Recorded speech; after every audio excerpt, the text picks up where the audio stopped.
Oke, ya Pak Edi sebagai bagian dari Balai Cagar Budaya ya di Kalimantan ini, dan kita tahu di Kalimantan dengan ada peninggalan cagar budaya yang unik, yaitu rock painting di kawasan Kars kan gitu ya, tapak-tapak tangan dan beberapa ornamen yang baik, yang luar biasa. Kalau dari sisi balai melihat yang namanya peninggalan prasejarah lah katakanlah begitu, ini bagaimana Pak Edi dari pihak balai itu melihat ini?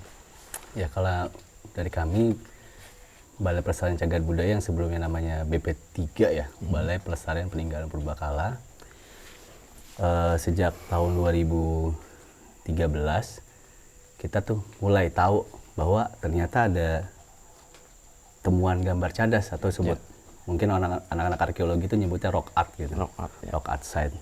Karena data yang kita punya dulu tidak pernah menyimpulkan atau tidak pernah memberitahukan bahwa ada rock art di Kalimantan.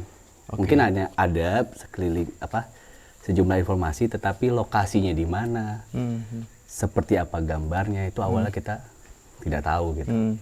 Lalu 2013 kita mulai cari dan akhirnya kita buat konferensi internasional untuk mengundang para stakeholder gitu, para peneliti.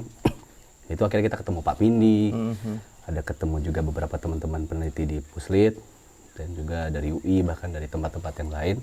Lalu kita ajakan diskusi dengan bahkan UNESCO juga. Itu lumayan cepat ya lompatannya. Jadi kita langsung mengupayakan bagaimana kawasan ini yang ada di Kutai Timur dan Berau ini jadi warisan dunia gitu pada saat itu. Tapi memang usaha-usaha yang kita lakukan sekarang juga masih tetap kita lakukan sampai tahun sekarang ya. Tapi seperti misalnya dulu kita melakukan delineasi Pak. Delineasi kawasan ini, mungkin Pak Dhani sudah mutar beberapa lokasi di sini. Ini kurang lebih kalau di Karsa sendiri kurang lebih 1,8 juta hektar, kan lumayan luas gitu. Ya, lumayan luas dan titik-titik sebarannya pasti akan sebarannya lumayan berjauhan ya. Berjauhan ya. Tapi untuk kita konsentrasikan mungkin yang paling banyak seperti di sini di Merabu ini kan kita sebutnya daerah yang masuk ke dalam kawasan Kulat. Lalu teman-teman juga ke beberapa lokasi lain yang cukup banyak itu seperti di Gunung Gergaji, Tutunambo, lalu Nyeri, dan juga ada sebagian di Tabalar. Tapi yang paling banyak memang konsentrasinya ya di Gunung Gergaji dan juga salah satunya di sini gitu. Nah, itu dari mulai delineasi pertama kita lakukan 2015, kurang lebih totalnya sudah berapa ratus ribu hektar loh kita delineasi kawasan ini. Nah, alhamdulillah sebenarnya dari hasil delineasi tersebut sebagian besar masuk dalam kawasan lindung sebenarnya. Kawasan lindung geologi ya, karena kawasan Kars. Tetapi kan yang menjadi tantangan itu adalah memang gambarnya itu atau lokasi situsnya ada di dalam kawasan lindung, tetapi lingkungan sekitarnya itu sudah masuk kawasan izin-izin yang lain. Itu yang kita upayakan bagaimana polisi ke depan bisa mendukung pelestarian kawasan situsnya. Itu sih Pak. Itu proses dalam konteks upaya yang dilakukan oleh balai ya, untuk mencoba katakanlah mengidentifikasi, terus kemudian mengumpulkan beberapa bukti-bukti peninggalan yang ada di Kalimantan, salah satunya di Kutai Timur dan Berau ini ya. Itu yang sudah dilakukan. Nah, kalau kaitannya pembacaan terhadap rock art tadi yang sudah berhasil diidentifikasi dan bahkan dipelajari sedemikian rupa, itu juga dihubungkan dengan bagaimana kehidupan masyarakat di sekitarnya. Itu upaya-upaya yang sudah dijalankan seperti apa ya? Ya, itu sudah dilakukan juga Pak di dalam kegiatan delineasi dan kegiatan setelahnya itu pemonitoring maupun kegiatan dokumentasi gambarnya itu kita juga perhatikan bahwa dari segi penanggalan sendiri itu kan punya usia yang panjang ini ya Pak. Dan sampai sekarang pun masih ada korelasinya dengan teman-teman di sekitar kawasan ini. Misalnya dari teman-teman di Beloyot ceritanya di sini dengan Merabu, itu masih ada beberapa tradisi-tradisi yang mengaitkan dengan Gua Bloyot ini juga. Baik itu tradisi upacara sendiri maupun tradisi-tradisi lain yang dikaitkan dengan gua ini. Dan juga kehidupan masyarakat tuh masih tergantung dengan gua-gua ini. Betul. Yang sebagian besar dahulunya adalah Sarang, ya? sarang-sarang burung walet. Dan juga kalaupun bukan sarang, mereka biasanya tempat-tempat istirahat Pak dulu. Ya, ya. Mereka cari kayu kah, cari damar atau cari gaharu. Nah ini ketika ada industri kayu yang cukup banyak, mereka juga sering menggunakan lokasi-lokasi gua untuk istirahat. Gitu. Jadi sebenarnya gua ini pun bertransformasi digunakan ya. Dahulunya mungkin sebagai ketika manusia penggambar yang menggunakan ini sebagai lokasi ekspresi gambar mereka, sampai sekarang pun dijadikan juga lokasi dengan fungsi yang berbeda tapi ya Pak. Tetap jadi ruang hidup mereka ya. Nah, kalau bicara tentang kembali lagi ke masalah rock art tadi itu, upaya yang dari 2013 sampai hari ini 2021 terus dijalankan. Pertanyaan sederhana nih, seberapa penting sih rock art yang ada di Kutai Timur dan Berau ini, Gunung Gergaji dan sekitarnya ini diupayakan untuk dieksplorasi sedemikian rupa? Artinya seberapa penting bagi Kalimantan tentunya ya? Ya, tidak hanya bagi Kalimantan ya, bagi kami awalnya di kantor ya di Balai Pelestarian Cagar Budaya, kebetulan salah satu yang paling spektakuler di seluruh kawasan Kalimantan untuk tugas dan fungsi kami yang menjaga salah satu tinggalan seperti ini adalah gambar cadas ini Pak. Karena di luar tinggalan lain, misalnya dari periodisasi yang lain, misalnya periodisasi Islam, klasik hingga kolonial, ternyata salah satu tinggalan prasejarah ini yang jadi sesuatu yang sangat menarik diikuti loh, ditunggu-tunggu informasinya sama publik gitu loh. Tidak hanya di Kalimantan maupun seluruh Indonesia itu Pak. Jadi ketika pertama kali 2017 ya, kalau nggak salah 2017-2018 ditemukan bahwa salah satu gambar ini adalah paling tua, itu luar biasa itu euforianya masyarakat gitu terhadap gambar cadas gitu. Bahkan mungkin orang-orang yang sering lewat sini jadi tahu gitu, ada situs-situs purba ya dekat-dekat rumah kami itu. Nah, memang yang masalahnya adalah sekarang itu bagaimana menginformasikan ini tetap bisa diakses masyarakat informasinya maupun lokasinya, tetapi kita tetap bagaimana memprotek ini dengan lebih baik itu Pak. Itu tantangan kita ke depan. Nah, sekarang ya jadi tantangannya bagaimana BPCB dengan teman-teman di dinas maupun stakeholder lain itu berupaya menjaga kawasan ini Pak. Nah, 2020 kita sudah membuat bersama-sama ada pergub tentang kawasan ini, ada perbub juga di Kutai Timur sudah terbit.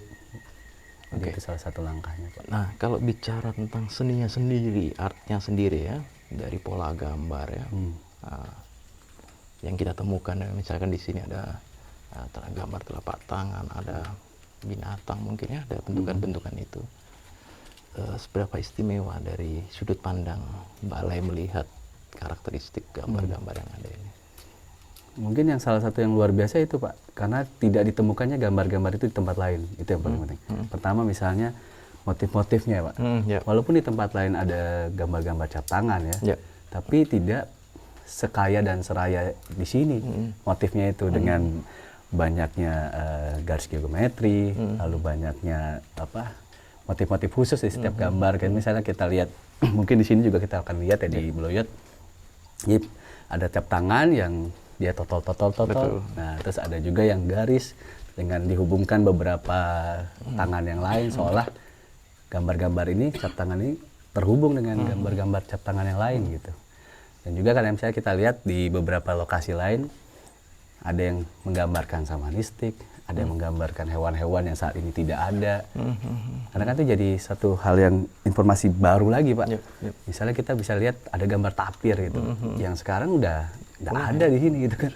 Musnah, punah ya? Iya, bahkan punah ya sudah berapa puluh ribu tahun lalu kan. Gitu. Nah terus ada juga misalnya menggambarkan kehidupan masyarakat di sini, ada banyak sarang tawon atau lebah yang memang kalau kita lihat teman-teman di Merabu pun kehidupannya salah satunya memang mencari madu gitu, Pak. Gitu sampai sekarang gitu. Nah, itu yang bisa menurut saya luar biasanya tidak ada di tempat-tempat lain gitu. Hewan-hewannya juga karakteristiknya beda dengan di Sulawesi, di Maluku bahkan. Gitu sih Pak. Upaya-upaya interpretasi yang tadi sudah disampaikan Pak Edi tadi, upaya-upaya interpretasi yang seperti itu sudah mulai dikembangkan menjadi konsumsi publik belum Pak? Sudah Pak. Jadi kita kan setiap kegiatan itu melibatkan tidak hanya kami yang bekerja sendiri Pak. Jadi kita biasanya juga melibatkan teman-teman media, teman-teman dinas, dan bahkan hasil kajian itu kita tuangkan di jurnal maupun di surat kabar gitu Pak. Cuman ya memang kalau bahasanya untuk bagaimana mensosialisasikan interpretasi yang kita bangun ini kan kita perlu juga bantuan teman-teman yang concern penelitian itu ya Pak.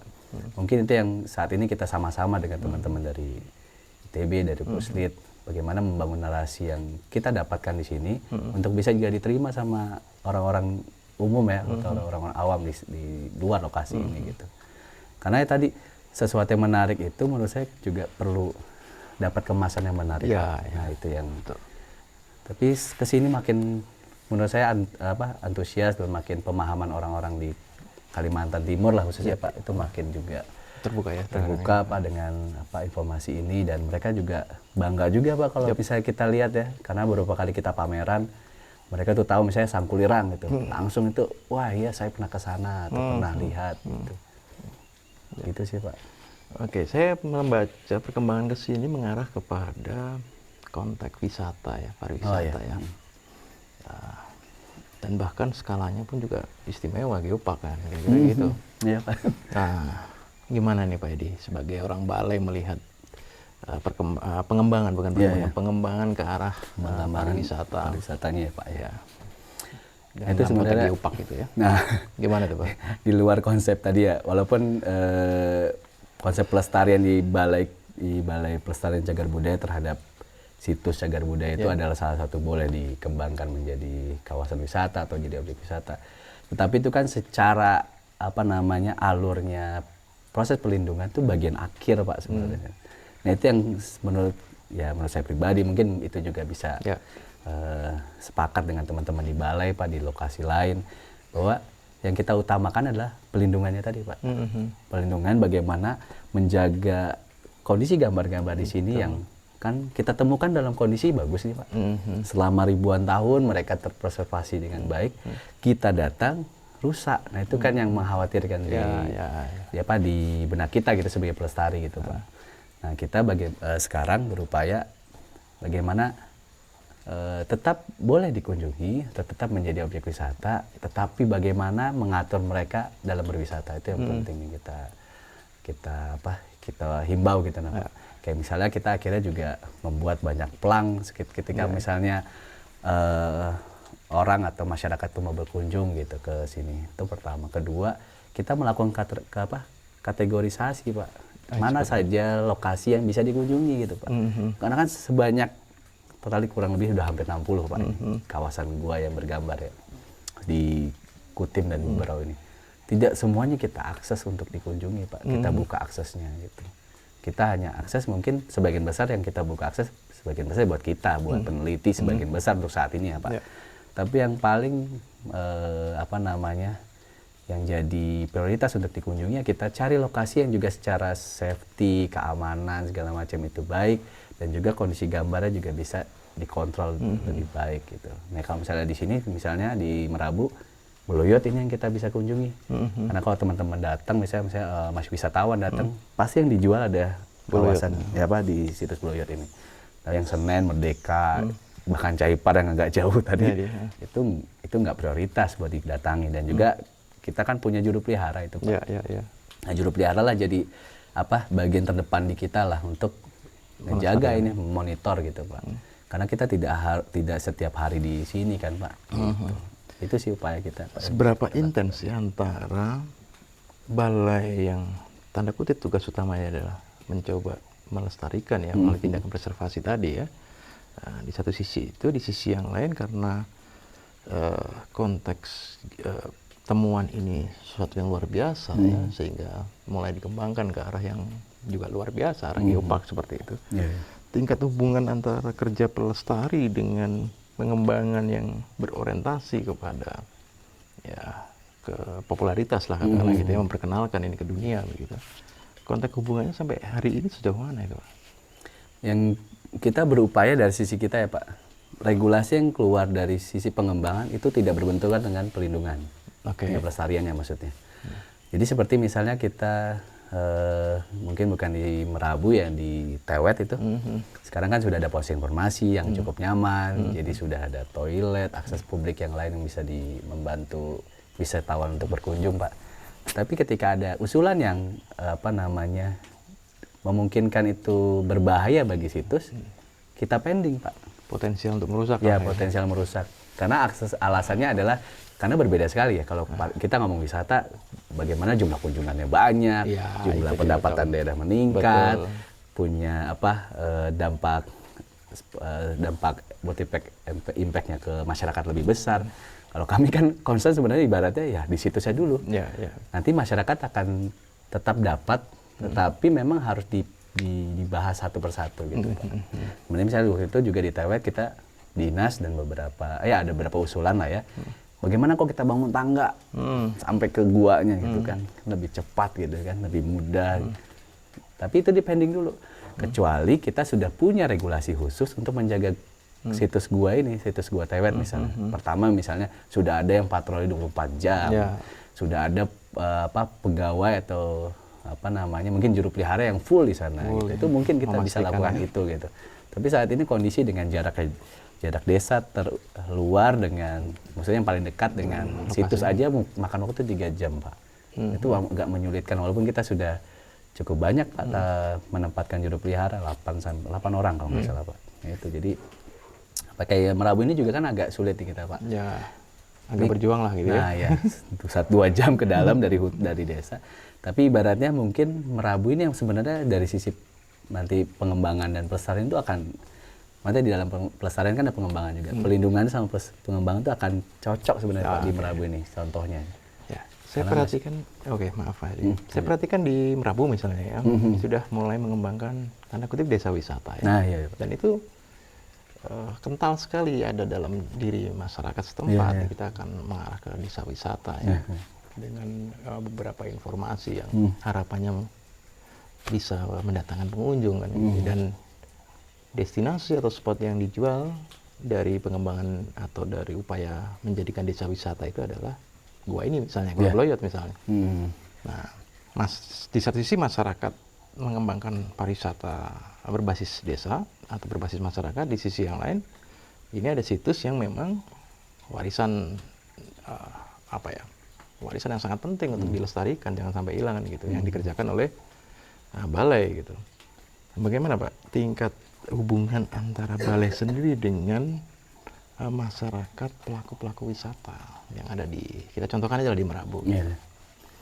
Kalau malah salah satu contoh di Merabu malah sangat baik menurut saya, menurut kami gitu Pak. Karena apa yang dibangun desa, apa yang dibangun kami, tujuannya satu. Bagaimana gambar ini dan situs ini terproteksi. Itu malah didahulukan sama teman-teman di sini. Misalnya dengan cara tadi ya mungkin walaupun mereka juru pelihara yang ditunjuk di sini misalnya ada 3-4 orang, lalu ada sistem porter mereka untuk ngantar ke sini. Itu setiap berapa kali juga kita ada sosialisasi dengan mereka, aturan berkunjung, misalnya tidak boleh terlalu banyak orang di dalam gua. Kalau misalnya tidak boleh mendekat dengan gambar, tidak boleh memegang, menyentuh, bahkan kita bikinkan semacam jalurnya untuk pengunjung ini melihat gambar-gambar ini. Dari sisi desa juga tidak hanya sekarang juga tidak dijual situsnya saja gitu. Karena dia mengembangkan lokasi lain Pak yang tidak ada gambarnya.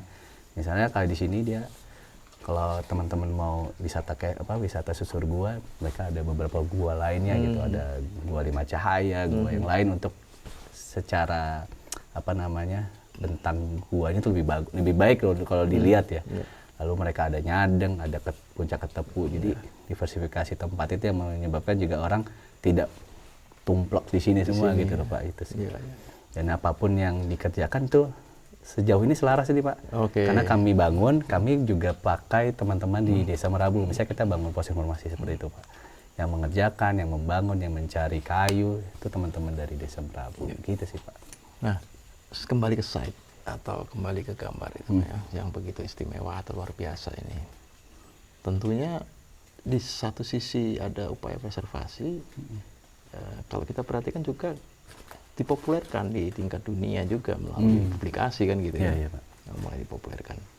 Itu sesungguhnya orientasinya mengarah ke site ini sebagai media pengetahuan ataukah memang berorientasi untuk pengembangan sifatnya ekonomis? Karena mengarahnya ke geopark ini. Iya. Nah, ini gimana nih, Pak? Kalau saat ini sih kita upayakan kedua hal itu ya, Pak ya. Tetap dikenal sebagai apa namanya tadi, media pembelajaran atau media pengetahuan ya. Tapi juga tidak di samping itu kita sejalan juga bagaimana mengembangkan ini sebagai ya, teman-teman sekarang juga sudah mengusulkan sebagai geopark, di kami tetap mengusulkan sebagai warisan dunia ini. Kita lihat siapa yang duluan bisa sampai di posisi itu ya. Tapi intinya gini, kalau kami beranggapan bahwa biarlah masing-masing bekerja di lininya masing-masing, karena tujuan utamanya kan bagaimana gambar ini dan situs ini terjaga dengan baik ya Pak. Lalu untuk kami tetap mengupayakan didahulukan World Heritage atau warisan dunia dulu, karena secara peringkat mungkin ya, tanda kutip, warisan dunia ini punya prioritas yang besar ketika dia sudah dikukuhkan ya, sudah ditetapkan gitu Pak. Seperti kita bisa lihat lah Bali, Indonesia kan landscape itu kan, yang landscape bentuknya kan hanya di Bali ya Pak. Kalau yang culture kayak Candi Borobudur, Prambanan, nature ada Florence segala macam. Tapi memang itu jadi salah satu juga yang agak sulit ketika kita ngomongin landscape ini, karena kan ada cukup banyak aturan dan regulasi yang bertabakan gitu Pak. Artinya kan geoheritage itu kan bicara tentang preservasi tadi yang utama, karena itu warisan dunia ya. Artinya tidak bisa sembarangan lah kira-kira, dengan prosedural yang lebih rigid tentunya. Nah itu Pak. Tapi di sisi yang lain juga ada dorongan untuk mengarah ke geopark, yang orientasinya pengembangan untuk hal-hal yang sifatnya tanda kutip wisata kan gitu ya, atau eksplorasi yang lain. Nah, kalau dari Balai Cagar tadi, pernyataan Pak Edi tadi menunjukkan bahwa didorong untuk ke arah warisan dunia gitu. Ya, karena UV-nya kita sudah cukup lama bahas Pak, dari 2014, 13 itu kita udah bahas Pak. Jadi apa yang menyebabkan ini juga punya nilai yang luar biasa, sehingga itu bisa didorong jadi warisan dunia dan perbandingan dengan situs-situs yang lain gitu Pak. Indonesia sendiri mungkin ada beberapa perbandingan, misalnya Maros Pangkep, di Muna, bahkan yang di Papua sendiri Pak. Tapi kami rasa ya, kami kan bekerja di Kalimantan Pak. Ini menjadi salah satu yang luar biasa untuk Kalimantan sendiri Pak. Apalagi sekarang ibu kota di sini Pak. Apabila ini ditetapkan lebih cepat Pak, mungkin itu akan jadi sesuatu yang mendukung lah pengembangan apapun yang di Kalimantan Pak, kalau menurut saya. Karena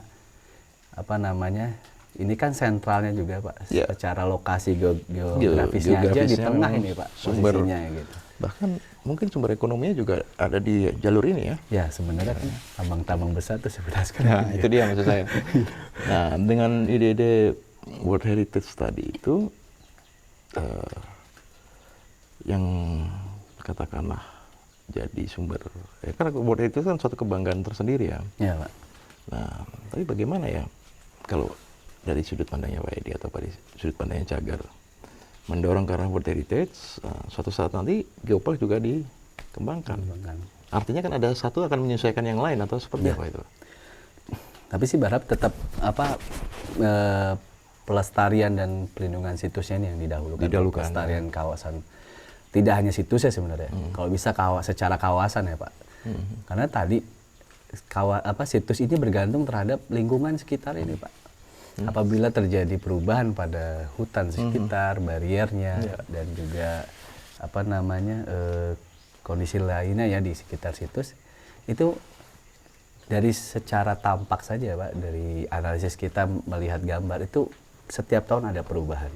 Setiap kita datang maksudnya, kita tidak tahun datang di lokasi yang sama. Degradasinya gitu. Ya, jadi kan kita tuh yang agak menyulitkan adalah ibaratnya baseline-nya ada tahun 2013 Pak, itu kondisi yang sangat baik misalnya, kita temukan. 2 tahun kemudian ketika situs itu makin banyak dikunjungi orang dan perubahan landscape kawasannya berubah, itu mengalami cukup banyak kerusakan. Itu kan jadi salah satu tanda, Pak. Walaupun tidak bisa menjadi kesimpulan ya, Pak.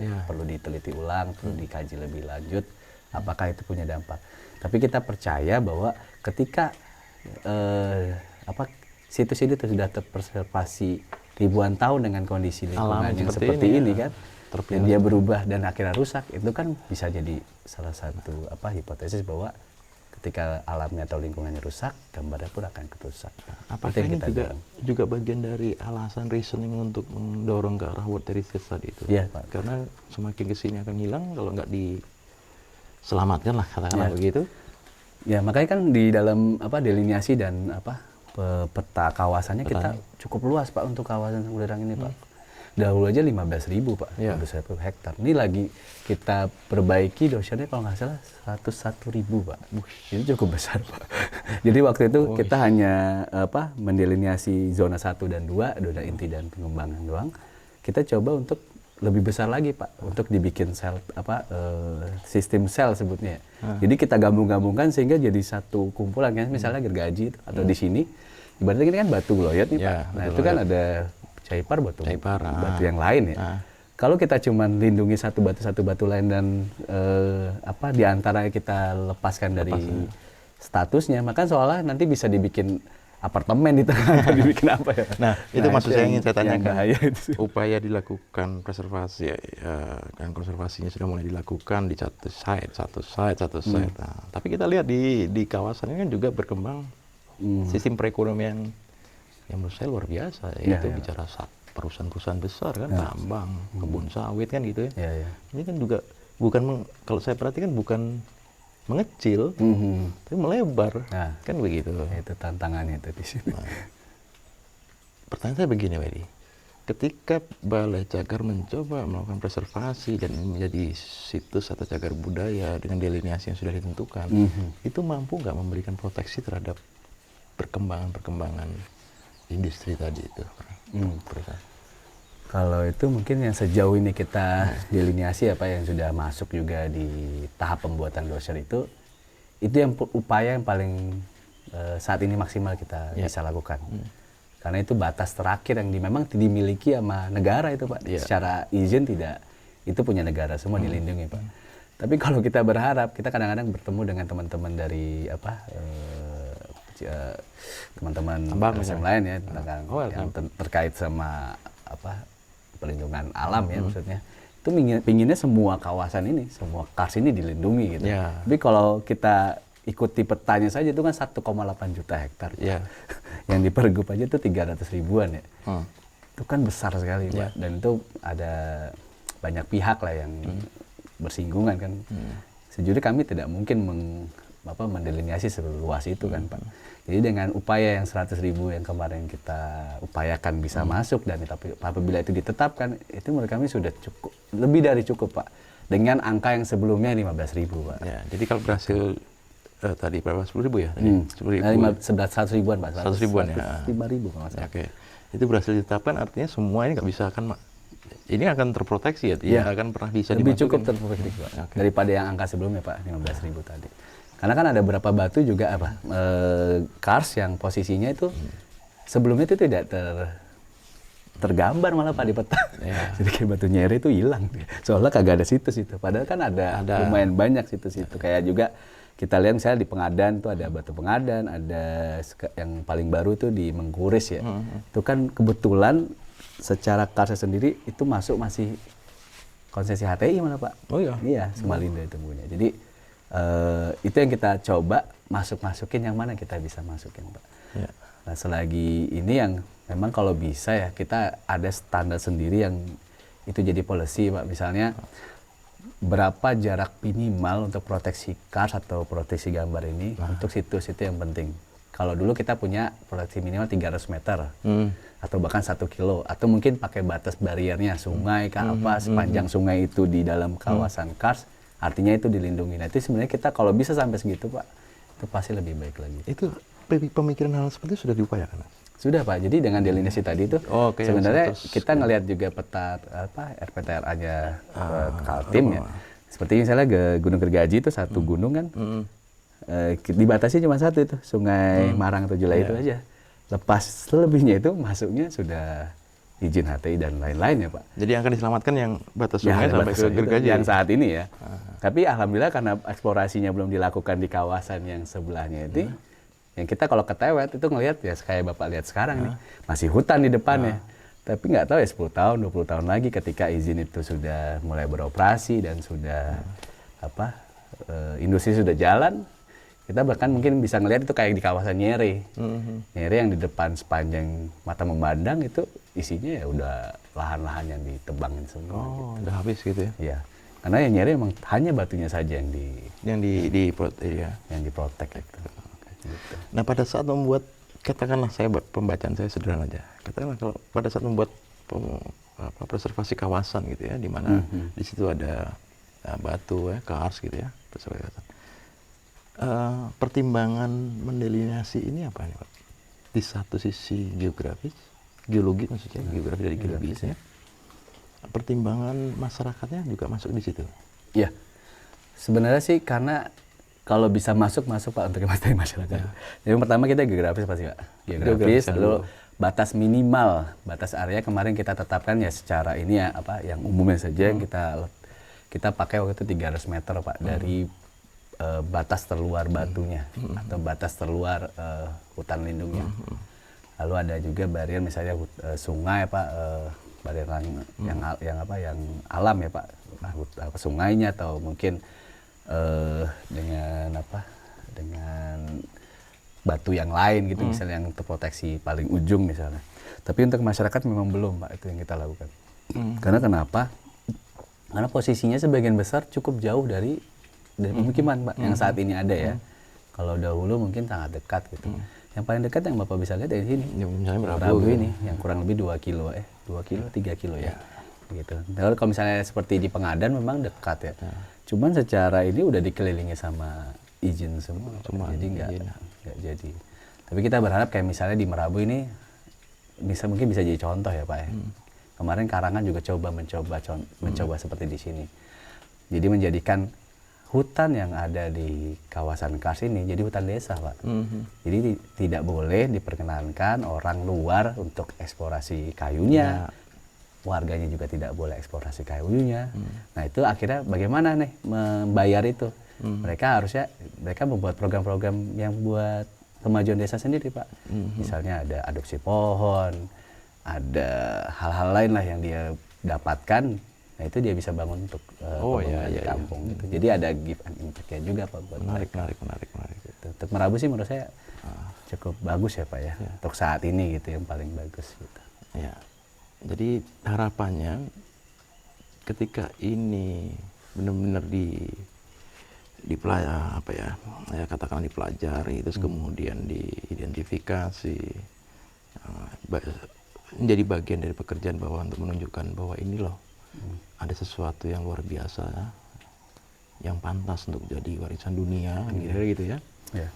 Nah, tapi di sisi yang lain kan mempublikasikan juga kan gitu ya. Iya Pak. Mempublikasikan, memperkenalkan ya. Dan kalau masuk ke Kaltim gitu kan, atau Kalimantan kan dari sektor pariwisatanya kelihatan tuh. Nah, dipopulerkan. Ada tingkat ancaman nggak Pak dengan cara berpikir yang seperti itu?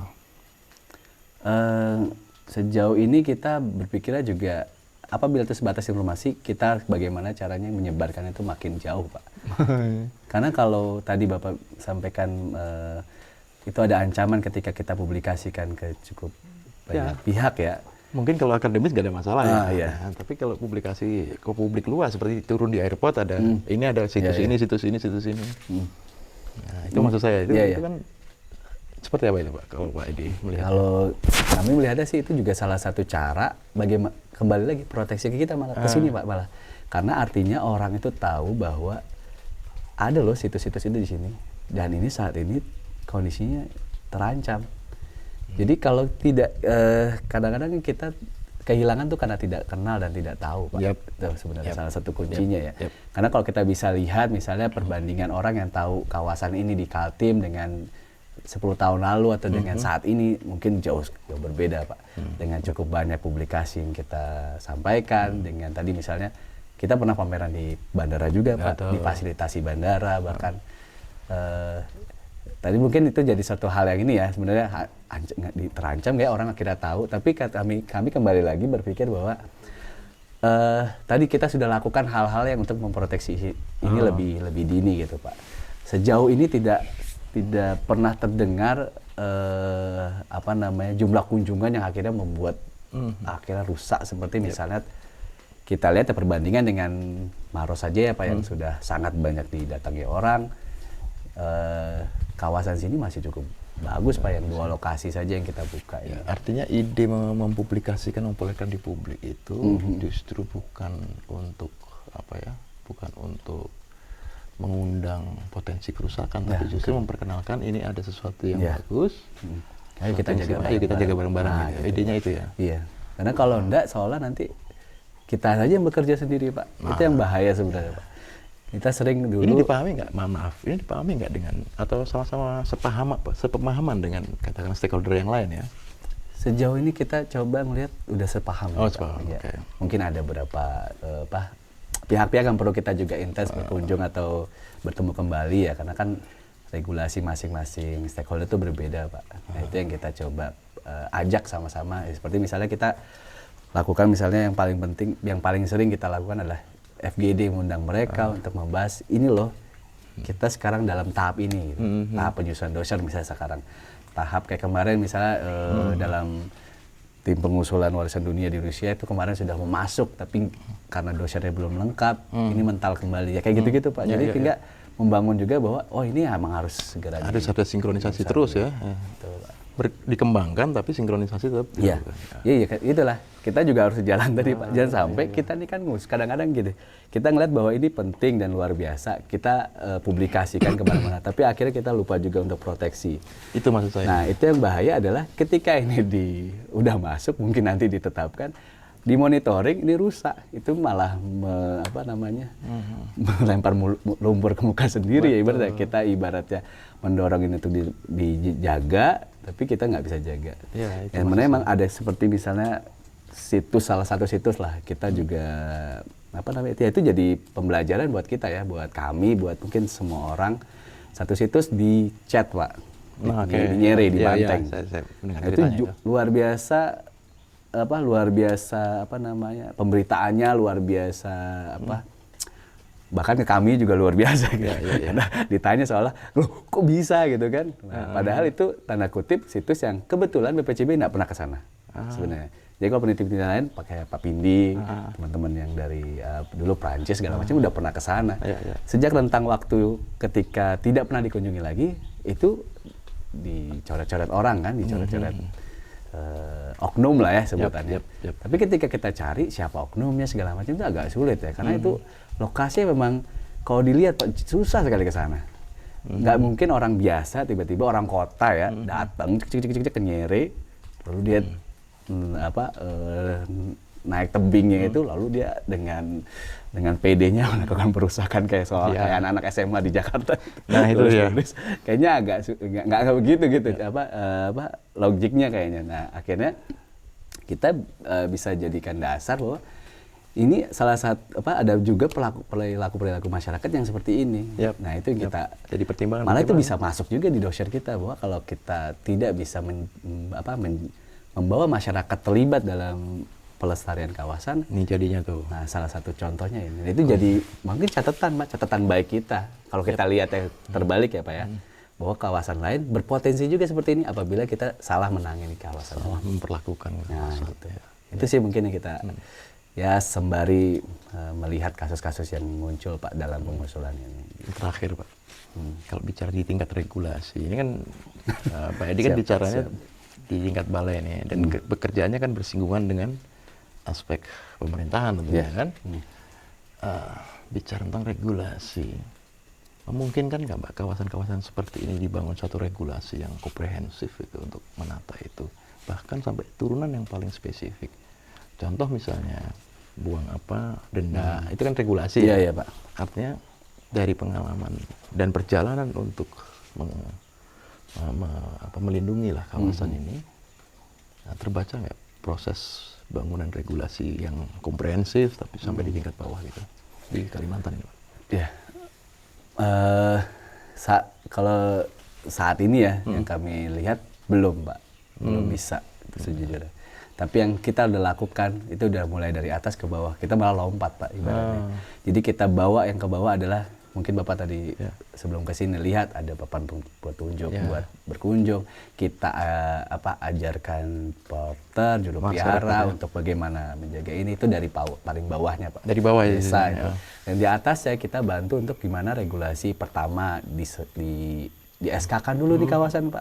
Karena bagaimanapun sejak 2013-2012 baru di SK-kan baru 2020, Pak. Secara pelindungan kan, padahal kita regulasi itu kalau secara ya, hukumnya atau law-nya adalah SK-nya diterbitkan. Nah ini belum muncul juga, Pak, SK nasional. Kita berupaya ini bisa jadi cagar budaya nasional, Pak.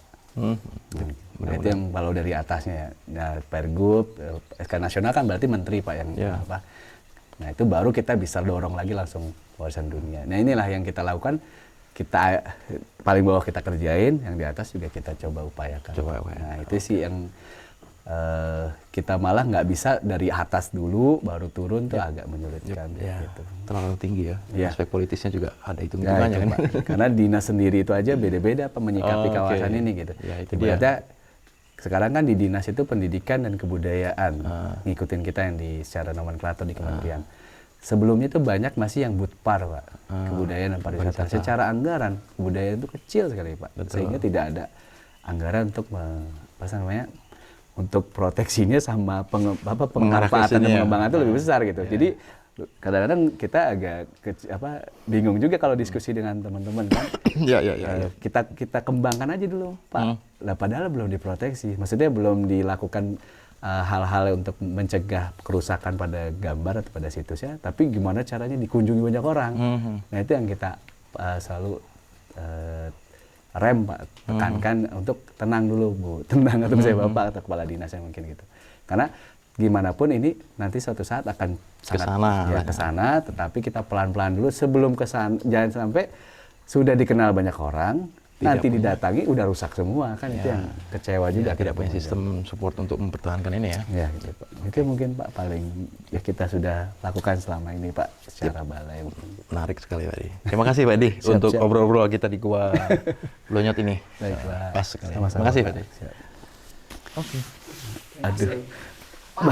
Bahaya. Pas apanya?